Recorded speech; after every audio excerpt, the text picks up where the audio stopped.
Hello बच्चों, Hindi Gurukul channel आपका हार्दिक स्वागत करता है। इस वीडियो में प्रस्तुत है लेखक अमरकांत जी का जीवन परिचय। बेटा, अन्य जीवनियों के लिए इस वीडियो के नीचे डिस्क्रिप्शन बॉक्स देखना न भूलें, उसमें सभी जीवनियों के लिंक्स दिए जा रहे हैं। इसके अतिरिक्त कक्षा 11 के पाठों के लिंक्स भी उसमें दिए जा रहे हैं, आप उन्हें क्लिक करके वे भी देख सकते हैं। कुछ वीडियोस अपलोड हो चुकी हैं और कुछ का काम चल रहा है। जैसे जैसे काम होता जाएगा बेटा, सभी के लिंक्स अपलोड कर दिए जाएंगे, सभी के लिंक्स इस वीडियो के नीचे भी डाल दिए जाएंगे। आप समय समय पर चेक करते रहें। आइए शुरू करते हैं। अमरकांत जी का जन्म हुआ 1 जुलाई 1925 को और मृत्यु 17 फरवरी 2014 में। जीवन परिचय। अमरकांत जी का जन्म 1 जुलाई 1925 को नगरा गांव, बलिया जिला, उत्तर प्रदेश के एक कायस्थ परिवार में हुआ था। इनके पिता का नाम श्री सीताराम वर्मा तथा माता का नाम श्रीमती अनंती देवी था। इनका वास्तविक नाम था श्री राम वर्मा। इनकी प्रारंभिक शिक्षा बलिया में ही हुई। वहीं इनका संपर्क स्वतंत्रता आंदोलन के सेनानियों से हुआ। इन्होंने इलाहाबाद विश्वविद्यालय से बीए किया। सन 1942 के भारत छोड़ो आंदोलन में भाग लेने के कारण इनकी पढ़ाई में व्यवधान पड़ गया। जवाहरलाल नेहरू जी इनके प्रेरणा स्रोत रहे हैं। इसके बाद इन्होंने साहित्यिक सृजन को चुना। अमरकांत हिंदी कथा साहित्य में प्रेमचंद जी के बाद यथार्थवादी धारा के प्रमुख कहानीकार थे। हिंदी साहित्य जगत में अमरकांत को भारत के मैक्सिम गोर्की के नाम से भी जाना जाता था। इन्हें यह नाम यशपाल जी ने दिया। 17 फरवरी 2014 को इनका इलाहाबाद में निधन हो गया, यानी इनकी मृत्यु हो गई। कार्य। इन्होंने आजीविका के लिए पत्रकार का जीवन अपनाया। उप संपादक ये रहे सैनिक नामक पत्र में, और दैनिक अमृत, दैनिक भारत, कहानी, मनोरमा, इनके संपादक का कार्य किया। मतलब यहां संपादन का कार्य करते रहे इन मैगजीन्स के लिए। रचनाएं। कहानी संग्रह के अंतर्गत जिंदगी और जोंक, देश के लोग, मौत का नगर, मित्र मिलन, कुहासा आदि। उपन्यास। सूखा पत्ता, पराई डाल का पंछी, सुखजीवी, बीच की दीवार, काले उजले दिन, ग्राम सेविका, इन्हीं हथियारों से आदि। संस्मरण के अंतर्गत कुछ यादें, कुछ बातें, दोस्ती। बाल साहित्य के अंतर्गत नेऊर भाई, वानर सेना, खूंटा में दाल है, सुग्गी चाची का गांव। पुरस्कार और सम्मान के अंतर्गत अमरकांत जी को प्रमुख पुरस्कार और सम्मान जो प्राप्त हुए वे निम्नलिखित हैं।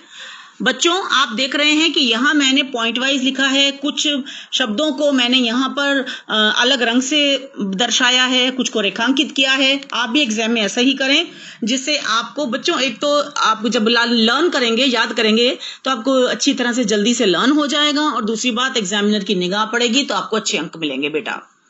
साहित्य अकादमी सम्मान 2007 में, ज्ञानपीठ पुरस्कार 2009 में, व्यास सम्मान 2010 में। इसके अतिरिक्त इन्हें सोवियत लैंड नेहरू पुरस्कार, उत्तर प्रदेश हिंदी संस्थान पुरस्कार, मैथिली शरण गुप्त पुरस्कार, यशपाल पुरस्कार, जन संस्कृति सम्मान, मध्य प्रदेश का अमरकांत कीर्ति सम्मान और इलाहाबाद विश्वविद्यालय के हिंदी विभाग का सम्मान। यानी इन्हें इतने सम्मान और पुरस्कार प्राप्त हुए और झड़ी सी लग गई। इनकी साहित्यिक विशेषताएं इस प्रकार हैं। पहली, अमरकांत नई कहानी आंदोलन के एक प्रमुख कहानीकार हैं। दूसरी विशेषता, इनकी कहानियों में शहरी तथा ग्रामीण जीवन का यथार्थ चित्रण है। यानी जो वास्तविक जिंदगी शहरों की होती है, गांवों में लोग कैसी जिंदगी जीते हैं, उसका वास्तविक चित्रण इनकी कहानियों में हमें नजर आता है। तीसरा पॉइंट, वर्तमान समाज में फैली हृदयहीनता, पाखंड, है ना, अमानवीयता को अपनी कहानियों का विषय बनाया। मतलब इन्होंने समाज में जो आडंबर ढोंग जो लोग रचते हैं, अंधविश्वास जो फैले हुए हैं, लोगों के हृदय कैसे संवेदन शून्य हो चुके हैं और लोगों में कैसे लोग अमानवीय व्यवहार करते हैं, इसे इन्होंने अपनी कहानियों का प्रमुख विषय बनाया। अगला पॉइंट, इन्होंने प्रमुख रूप से मध्य वर्ग के जीवन की विसंगतियों व वास्तविकता को प्रस्तुत किया है। अगला पॉइंट, उनकी शैली की सहजता और भाषा की सजीवता पाठकों को आकर्षित करती है। अगला अंतिम पॉइंट है, वे एक आम व्यक्ति की तरह संघर्ष करते रहे। अपनी जिंदगी में अमरकांत जी ने बहुत संघर्ष किया, शोषण का शिकार होते रहे और पारिवारिक दायित्वों के निर्वहन के लिए हर तरह के कष्ट को गले लगाते रहे। उनका यही भोगा हुआ यथार्थ, यानी जो उन्होंने जिंदगी में संघर्ष किया, वही उनके कथा साहित्य में अपनी पूरी समग्रता के साथ प्रस्तुत हुआ है।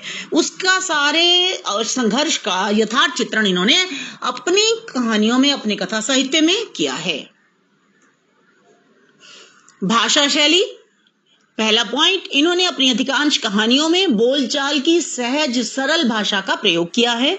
अगला पॉइंट, प्रसंग और पात्रों के अनुसार आंचलिक मुहावरों, बच्चों आंचलिक कहते हैं कि विशेष अंचल से संबंधित, यानी किसी विशेष क्षेत्र से संबंधित, मतलब जहां की कहानी है, मान लीजिए अगर इन्होंने किसी प्रांत की कहानी लिखी है तो वहां के मुहावरों और शब्दों का प्रयोग किया है।